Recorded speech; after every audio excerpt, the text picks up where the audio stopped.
आप देख रहे हैं आपका अपना YouTube चैनल जजमेंट अड्डा। और इस वीडियो में मैं आपके लिए लेकर आया हूं राजस्थान कर्मचारी चयन बोर्ड द्वारा आयोजित लिपिक ग्रेड सेकंड भर्ती 2024। अगर आप चैनल पर नए हैं तो चैनल को सब्सक्राइब जरूर कीजिएगा। चलिए वीडियो की शुरुआत करते हैं। ये आप देखिए राजस्थान कर्मचारी चयन बोर्ड के द्वारा ये कल देर रात्रि यानी 13 फरवरी 2024 को ये विस्तृत विज्ञापन जारी किया है। और ये किससे रिलेटेड है? ये है लिपिक ग्रेड सेकंड या कनिष्ठ सहायक संयुक्त सिद्धि भर्ती 2024। ठीक है, तो कर्मचारी चयन बोर्ड के द्वारा ये एलडीसी का जो है सेकंड ग्रेड का विज्ञापन जारी कर दिया है। इसमें देखिए पूरा विज्ञापन आपके सामने है। इसमें लिपिक ग्रेड सेकंड, ठीक है, या कनिष्ठ सहायक के रिक्त पदों पर भर्ती हेतु समान पात्रता परीक्षा यानी सीनियर सेकेंडरी स्कूल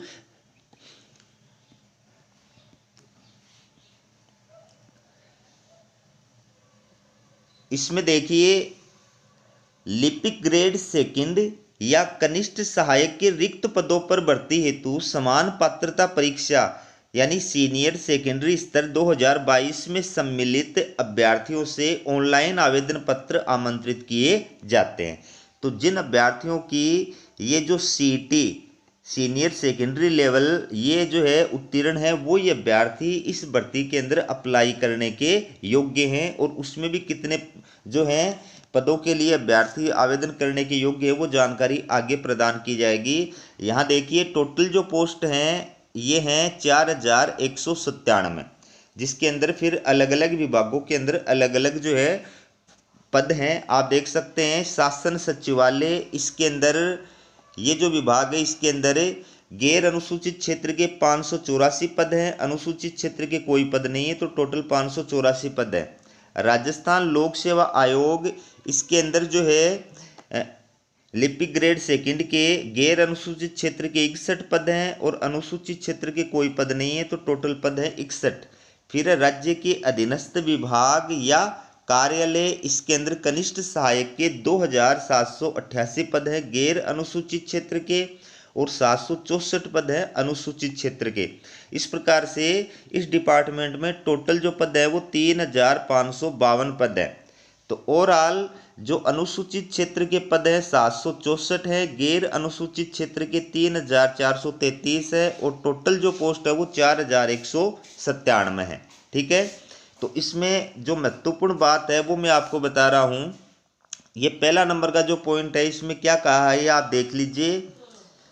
राज्य सरकार के आदेश दिनांक 23/5/2022 की पालना में समान पात्रता परीक्षा सीनियर सेकेंडरी स्तर 2022 की पात्रता परीक्षा बोर्ड द्वारा आयोजित करवाई जाकर अभ्यर्थियों की स्कोर कार्ड दिनांक 16/5/2023 को जारी किए गए हैं। ठीक है, इसके बाद आगे देखिए क्या कहा है। आगे ये कहा है कि समान पात्रता परीक्षा यानी सीनियर सेकेंडरी स्तर 2022 की पात्रता परीक्षा में सम्मिलित वे अभ्यर्थी जो लिपिक ग्रेड सेकंड या कनिष्ठ सहायक के पदों की योग्यता रखते हैं ऑनलाइन आवेदन भर सकते हैं। यानी सीटी सीनियर सेकेंडरी आपकी क्लियर होनी चाहिए। उसके अलावा लिपिक ग्रेड सेकंड या कनिष्ठ सहायक के लिए जो क्वालिफिकेशन आगे बताई जाएंगी वो आपके पास में होनी चाहिए, तो आप अप्लाई करने के योग्य हैं। इसके बाद देखिए इन आवेदन भरने वाले अभ्यर्थियों में से समान पात्रता परीक्षा सीनियर सेकेंडरी स्तर 2022 में अर्जित स्कोर के अनुसार विज्ञापित पदों के 15 गुना न्यूनतम कट ऑफ मार्क्स प्राप्त करने वाले अभ्यर्थी लिपिक ग्रेड सेकंड या कनिष्ठ सहायक के पदों की परीक्षा में शामिल होने के लिए पात्र होंगे। तो टोटल जितने पद जो है इस भर्ती के अंदर विज्ञापित किए गए हैं उनके 15 गुना न्यूनतम कट ऑफ मार्क्स में आने वाले जो अभ्यर्थी हैं वो अप्लाई कर सकेंगे। इसके बाद ये पूरा निर्देश जो है वो आप पढ़ लीजिए। मैं सिर्फ बेसिक बात है वो आपको बता रहा हूँ। फिर इसमें आगे देखिए, यदि भर्ती एजेंसी की ये राय हो कि समान पात्रता परीक्षा यानी सीनियर सेकेंडरी स्तर में उल्लेखित पद पर भर्ती के लिए संचालित लिखित परीक्षा में उपस्थित होने के साधारण मानक के आधार पर आरक्षित प्रवर्ग वाले अभ्यर्थियों की पर्याप्त संख्या उपलब्ध नहीं है, तो भर्ती एजेंसी द्वारा ऐसे आरक्षित प्रवर्ग वाले अभ्यर्थियों को प्रवेश देने के लिए शिथिल मानक लागू किया जा सकेगा, ताकि उस प्रवर्ग में के अभ्यर्थियों की संख्या लिखित परीक्षा में उपस्थित होने के लिए उपलब्ध हो। यानी अगर किसी कैटेगरी के अंदर जो है 15 गुना अभ्यर्थी पर्याप्त संख्या में उपलब्ध नहीं होते तो वहां पर छूट भी प्रदान की जा सकती है। ये बाकी निर्देश आप और ध्यानपूर्वक पढ़ लीजिए, ठीक है। अब इसमें आप जो आवेदन करेंगे तो आवेदन जो है आपको इसके अंदर आवेदन के लिए जो अलग अलग डिपार्टमेंट के लिए विज्ञापन जारी हुआ है, विभाग जो अलग अलग है, तो उसमें आवंटन वरीयता से प्राथमिकता के आधार पर आपको किया जाएगा। इसलिए ऑनलाइन आवेदन करते समय आपको क्या करना है कि जिन विभागों में पद स्थापन चाहते हैं उन विभागों का प्राथमिकता क्रम पद कोड संख्या के अनुसार अवश्य भरें। आपको जिस विभाग में आप पद स्थापन चाहते हैं उस विभाग का पद कोड संख्या जो उसके अनुसार वरीयता क्रम में आपको अप्लाई करना है, ठीक है। इसके बाद में निर्देश आप पढ़ सकते हैं। आवेदन की जो प्रक्रिया है ये आप समझते हैं कि आपको जो है ऑनलाइन आवेदन करना है। ऑनलाइन आवेदन करने से पहले आपको OTR करना है। OTR यानी वन टाइम रजिस्ट्रेशन, ठीक है, एक बार ये पंजीयन, ये आपको करना है। अगर आप कर्मचारी चयन बोर्ड की किसी भर्ती परीक्षा में पहली बार अप्लाई करने जा रहे हैं तो आपको OTR करना कंपलसरी है। और आप अगर पहले किसी एग्जाम में बैठ चुके हैं तो आपके लिए OTR करना आवश्यक नहीं है, एक बार ही शुल्क जो है वो आपको देना पड़ता है, ठीक है। तो नए जो अभ्यर्थी है जो पहली बार अप्लाई कर रहे हैं उनके लिए OTR करना आवश्यक है, वन टाइम रजिस्ट्रेशन करना आवश्यक है। और वन टाइम रजिस्ट्रेशन की प्रोसेस क्या है वो भी आप इसमें आराम से पढ़ सकते हैं, ठीक है। पूरी निर्देश इसके अंदर दिए हुए हैं। बाकी तो ई मित्र वाला करेगा, आपको परेशान होने की आवश्यकता नहीं है, लेकिन फिर भी अपना नॉलेज बढ़ाने के लिए सारे निर्देश जो आप पढ़ सकते हैं, ठीक है। अब जब आप वन टाइम रजिस्ट्रेशन कर रहे हैं, अगर पहली बार आप जो है कर्मचारी चयन बोर्ड की किसी भर्ती परीक्षा में शामिल होने जा रहे हैं तो आपका जो वन टाइम रजिस्ट्रेशन का शुल्क होगा वो कितना होगा वो आप देख लीजिए। ये है एक बारीय पंजीयन शुल्क। इसमें पहला है कै सामान्य वर्ग व क्रीमिलेयर श्रेणी के अन्य पिछड़ा वर्ग या अति पिछड़ा वर्ग के आवेदक हेतु 600 रुपये शुल्क है। और दूसरा है राजस्थान के नॉन क्रीमिलेयर श्रेणी के अन्य पिछड़ा वर्ग या अति पिछड़ा वर्ग एवं आर्थिक रूप से कमजोर वर्ग और अनुसूचित जाति जनजाति के आवेदकों के लिए 400 रुपये शुल्क है। और समस्त दिव्यांग हेतु 400 रुपये शुल्क है। तो ये पहली बार जो आवेदन कर रहे हैं उनके लिए शुल्क लगेगा। बाकी पहले से जो आवेदन कर चुके हैं कर्मचारी चयन बोर्ड की वेबसाइट पर उनके लिए कोई शुल्क नहीं है। इसमें एक विशेष बात यह भी है कि राजस्थान राज्य से भिन्न अन्य राज्यों के अनुसूचित जाति जनजाति अन्य पिछड़ा वर्ग अति पिछड़ा वर्ग आर्थिक रूप से कमजोर वर्ग के अभ्यर्थियों को सामान्य वर्ग का अभ्यर्थी माना जाएगा। अतः ऐसे आवेदकों को सामान्य अभ्यर्थियों के लिए निर्धारित पंजीयन शुल्क ही देना होगा। अदर स्टेट के जो है आरक्षित कैटेगरी के अभ्यर्थी हैं उनको यहाँ UR यानी अनारक्षित कैटेगरी के अंदर ही माना जाएगा। अब ये अलग अलग पद जो विभाग हैं उन विभागों के अंदर वर्गवार जो है आरक्षण किस प्रकार से किया गया वो आप देख सकते हैं। ये पहला जो वर्गवार आरक्षण है ये शासन सचिवालय के पदों के लिए है, पद कोड संख्या 1। तो इसके अंदर आरक्षण जो है किस प्रकार से किया है, सामान्य आरक्षण और क्षैतिज आरक्षण दोनों आप देख लीजिए। फिर दूसरा आ गया राजस्थान लोक सेवा आयोग पद कोड संख्या 2, इसके अंदर आरक्षित की व्यवस्था और क्षैतिज आरक्षण की व्यवस्था आप देख सकते हैं। फिर तीसरा है राजस्थान अधीनस्थ कार्यालय, इसमें पद कोड संख्या 3, इसमें ये आरक्षण का ब्यौरा और क्षैतिज आरक्षण का ब्यौरा। फिर ये कनिष्ठ सहायक अधीनस्थ विभाग या कार्यालय अनुसूचित क्षेत्र, इसमें जो है आरक्षण और क्षैतिज आरक्षण का ये विवरण आप देख सकते हैं, ठीक है। ये फिर आगे निर्देश दिए हुए हैं, इनको आप ध्यानपूर्वक पढ़ लीजिए अच्छी तरह। मैं सिर्फ आपको बेसिक बातें हैं वो बता रहा हूँ। ये आरक्षित वर्ग के जो अभ्यर्थी हैं उनके लिए विशेष निर्देश हैं, इनको आप पढ़ लीजिए, ठीक है। इनको आप अच्छी तरह पढ़ लीजिए। बाकी आप हमारा टेलीग्राम चैनल है GK क्लासेज 1972, उसको ज्वाइन कीजिए, वहाँ पर ये PDF के रूप में भी आपको उपलब्ध हो जाएगा। मैं सिर्फ यहाँ पर आपको मेन जो मुख्य बातें हैं वो बता रहा हूँ, बाकी निर्देश आप इसमें पढ़ सकते हैं। ये खिलाड़ियों के लिए है, ठीक है, ये खिलाड़ियों से रिलेटेड न्यूज़ है। ये दिव्यांगों से रिलेटेड न्यूज़ है, दिव्यांग अभ्यर्थी है वो इसको पढ़ लीजिए, ठीक है।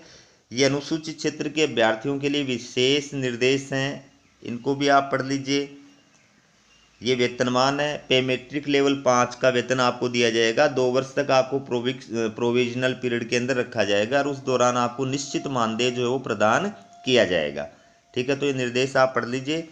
अब जो महत्वपूर्ण निर्देश है वो आप देखिए, ये है पात्रता एवं शैक्षणिक योग्यता, यानी ये जो पद है, ये जो भर्ती है, इसके लिए कौन अभ्यर्थी अप्लाई करने के योग्य है। तो पहली बात तो आपकी समान पात्रता परीक्षा यानी सीटी ग्रेजुएशन 10+2 लेवल वाली जो वो कंप्लीट होनी चाहिए। उसके बाद आपके पास में क्या योग्यता होनी चाहिए, इसमें 3 योग्यता बताई है।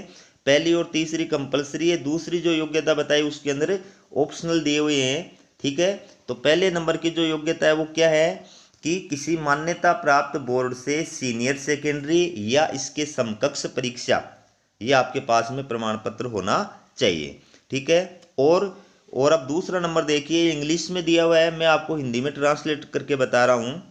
दूसरा क्या है, भारत सरकार के इलेक्ट्रॉनिक्स विभाग के नियंत्रण में DOE ACC द्वारा संचालित ओ या उच्च स्तरीय प्रमाण पत्र पाठ्यक्रम आपके पास में होना चाहिए। अगर ये नहीं है तो फिर इसके आगे जो दे रखा है कि NIELIT नई दिल्ली द्वारा कंप्यूटर अवधारणा पर प्रमाण पत्र पाठ्यक्रम आपके पास में होना चाहिए। अगर ये नहीं है तो फिर अगला जो है ये है राष्ट्रीय या राज्य परिषद या व्यवसायिक प्रशिक्षण योजना के तहत आयोजित कंप्यूटर ऑपरेटर और प्रोग्रामिंग सहायक यानी COPA या डेटा तैयारी और कंप्यूटर सॉफ्टवेयर यानी DPCS, ये प्रमाण पत्र आपके पास में होना चाहिए। अगर ये भी नहीं है तो फिर अगला जो डिग्री या डिप्लोमा है वो होना चाहिए, कौन सा, कि कानून द्वारा स्थापित किसी विश्वविद्यालय से या सरकार द्वारा मान्यता प्राप्त संस्थान से कंप्यूटर साइंस या कंप्यूटर एप्लीकेशन में डिग्री, डिप्लोमा या सर्टिफिकेट आपके पास में होना चाहिए। अगर ये भी नहीं है तो फिर अगला जो प्रमाण पत्र ये होना चाहिए कि देश में किसी मान्यता प्राप्त माध्यमिक शिक्षा बोर्ड से कंप्यूटर साइंस या कंप्यूटर एप्लीकेशन एक विषय के साथ सीनियर सेकेंडरी सर्टिफिकेट आपके पास में होना चाहिए। अगर ये भी आपके पास में नहीं है तो फिर अगला जो है वो है सरकार द्वारा मान्यता प्राप्त, ठीक है, पॉलिटेक्निक संस्थान से कंप्यूटर विज्ञान और इंजीनियरिंग में डिप्लोमा होना चाहिए। ठीक है, ये आपके पास में होना चाहिए। अगर ये भी आपके पास में नहीं है तो फिर अगला जो है वो क्या होना चाहिए, अगला जो डिप्लोमा या डिग्री दे रखी है वो है राजस्थान नॉलेज कॉरपोरेशन लिमिटेड के नियंत्रण में वर्धमान महावीर ओपन यूनिवर्सिटी कोटा द्वारा संचालित सूचना प्रौद्योगिकी में राजस्थान राज्य प्रमाण पत्र यानी पाठ्यक्रम आपके पास में होना चाहिए। RSCIT वाला प्रमाण पत्र आपके पास में होना चाहिए। अगर ये भी नहीं है तो लास्ट का है इसके अंदर कि सरकार द्वारा मान्यता प्राप्त कोई समकक्ष या उच्च योग्यता, और स्पष्टीकरण दे रखा है इसमें किसी अभ्यर्थी के पास कंप्यूटर की योग्यता या उच्च योग्यता के संबंध में जैसा भी मामला हो राजस्थान कर्मचारी चयन बोर्ड या नियुक्ति प्राधिकारी का निर्णय अंतिम होगा। ठीक है, और तीसरी जो पात्रता बताई है वो है देवनागरी लिपि में लिखी हिंदी में कार्य करने का ज्ञान एवं राजस्थान की संस्कृति का ज्ञान।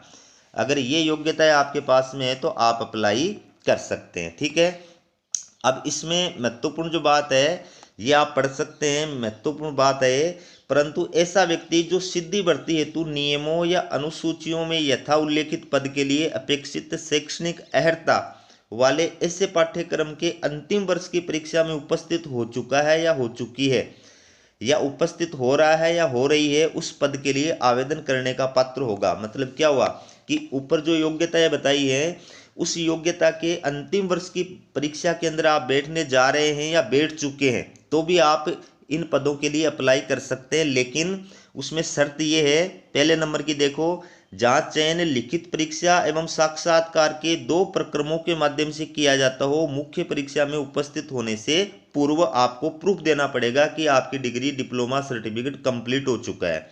दूसरा, जहां चयन लिखित परीक्षा एवं साक्षात्कार के माध्यम से किया जाता हो, साक्षात्कार में उपस्थित होने से पूर्व आपको ये सबूत देना होगा।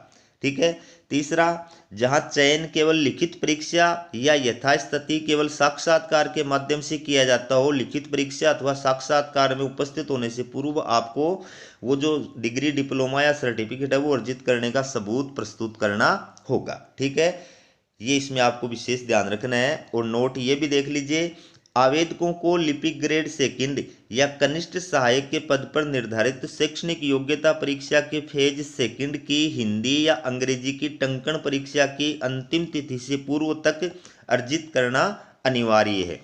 ये जो आपकी एग्जाम होगी, टंकण परीक्षा होगी हिंदी या अंग्रेजी की, उससे पहले पहले आपको जो अपनी शैक्षणिक योग्यता है इसका सबूत प्रस्तुत करना होगा। ये बाकी अन्य योग्यताएं हैं, ये आप पढ़ लीजिए। महत्वपूर्ण जो बातें हैं वो आपको बता दी। और एक महत्वपूर्ण बात इसमें और है आयु के बारे में। देखिए, एज लिमिट जो है इसमें क्या बताई है वो आप देखिए। तो इसमें आयु की जो गणना है वो 1 जनवरी 2025 को आधार मान करके की जाएगी। यानी 1 जनवरी 2025 को आपकी आयु 18 वर्ष से कम नहीं होनी चाहिए और 40 वर्ष से अधिक नहीं होनी चाहिए। ठीक है, अब इसमें ऊपरी आयु सीमा के अंदर छूट भी प्रदान की गई है। 3 वर्ष की छूट प्रदान की गई है किन अभ्यर्थियों को, ये भर्ती का जो विज्ञापन है वो बोर्ड के द्वारा जो है 1/1/2019 को आधार बनाकर की गई थी। 2018 में भर्ती का विज्ञापन जारी हुआ था और उसमें आयु गणना 1/1/2019 को आधार बनाकर की गई थी और उसके बाद में कोई भर्ती नहीं हुई थी। इस कारण से इस दौरान जो भी अभ्यर्थी और एज हो गए हैं उनको ऊपरी आयु सीमा में 3 वर्ष की छूट जो है वो प्रदान की जाएगी। ठीक है, एक तो ये छूट आपको मिल गई। दूसरी छूट आपको ये मिलेगी कि 31 दिसंबर 2020 को जो अभ्यर्थी आयु सीमा के अंदर थे उनको 31 दिसंबर 2024 को भी आयु सीमा के अंदर ही माना जाएगा। भले वो और एज हो गए हैं, लेकिन जो अभ्यर्थी 31 दिसंबर 2020 को आयु सीमा के अंदर थे, ठीक है, उनको 31 दिसंबर 2024 को भी आयु सीमा के अंदर ही माना जाएगा। इसके अलावा यह आरक्षित कैटेगरी के जो अभ्यर्थी हैं इनको ऊपरी आयु सीमा में छूट भी दी गई है। ये आप देख सकते हैं। अनुसूचित जाति, जनजाति, अन्य पिछड़ा वर्ग, अति पिछड़ा वर्ग, आर्थिक रूप से कमजोर वर्ग के पुरुष अभ्यर्थियों को जो राजस्थान के मूल निवासी हैं उनको 5 वर्ष की छूट प्रदान की गई है। और सामान्य वर्ग की जो महिला अभ्यर्थी हैं उनको 5 वर्ष की छूट प्रदान की गई है। और आरक्षित कैटेगरी के जो अभ्यर्थी हैं जो राजस्थान के मूल निवासी हैं, महिला अभ्यर्थी हैं, उनको 10 वर्ष की ऊपरी आयु सीमा में छूट प्रदान की गई है। तो आरक्षित कैटेगरी के पुरुष अभ्यर्थियों को ऊपरी आयु सीमा में 5 वर्ष की छूट प्रदान की गई है और आरक्षित कैटेगरी के महिला जो अभ्यर्थी हैं राजस्थान के उनको ऊपरी आयु सीमा में 10 वर्ष की छूट प्रदान की गई है। और सामान्य वर्ग की जो महिला अभ्यर्थी उनको ऊपरी आयु सीमा में 5 वर्ष की छूट प्रदान की गई है। इसके अलावा बाकी अन्य जो अभ्यर्थी हैं देख सकते हैं आप, सेवारत अभ्यर्थी, एनसीसी कैंडिडेट्स हैं, इनको भी ऊपरी आयु सीमा में छूट प्रदान की गई है जो आप इसके अंदर पढ़ सकते हैं। ठीक है, ये बाकी निर्देश आप इसमें पढ़ लीजिए। बाकी जो महत्वपूर्ण बातें हैं वो मैंने आपको बता दी। बात करें परीक्षा आयोजन, तो इसमें राजस्थान कर्मचारी चयन बोर्ड के द्वारा जो भर्ती का नया कैलेंडर है वो जारी कर दिया है। कल ही मैंने वीडियो बना करके आपको जानकारी प्रदान की है, उसके अंदर इस एग्ज़ाम का जो डेट है वो भी उसके द्वारा जारी कर दिया गया है। ठीक है, बाकी निर्देश आप पढ़ सकते हैं, प्रवेश पत्र से संबंधित बाकी निर्देश। ठीक है, यह नियुक्ति की अयोग्यताएं ये भी आप पढ़ लीजिए। मैं सिर्फ बेसिक बातें हैं वो आपको बता रहा हूँ। ठीक है, ये आप निर्देश हैं, इनको अच्छी तरह पढ़ सकते हैं। ये आपके लिए निर्देश हैं। ऑनलाइन आवेदन में किस किस डॉक्यूमेंट्स को किस किस साइज में जो है अपलोड करना है, ये सिग्नेचर किस प्रकार से अपलोड करने हैं, उनके निर्देश हैं, इनको आप पढ़ सकते हैं। वो तो मित्र वाला जो है वो अपने आप कर देगा। ठीक है, ये निर्देश हैं, इनको आप पढ़ सकते हैं। ऑनलाइन आवेदन में संशोधन की प्रक्रिया ये भी आप पढ़ लीजिए। ये देखिए, ये जितने भी निर्देश हैं इनको आप पढ़ सकते हैं। ठीक है,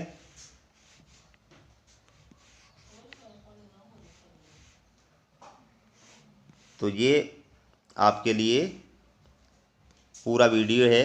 वीडियो कैसा लगा कमेंट करके ज़रूर बताइएगा। वीडियो देखने के लिए आप सभी का बहुत बहुत धन्यवाद।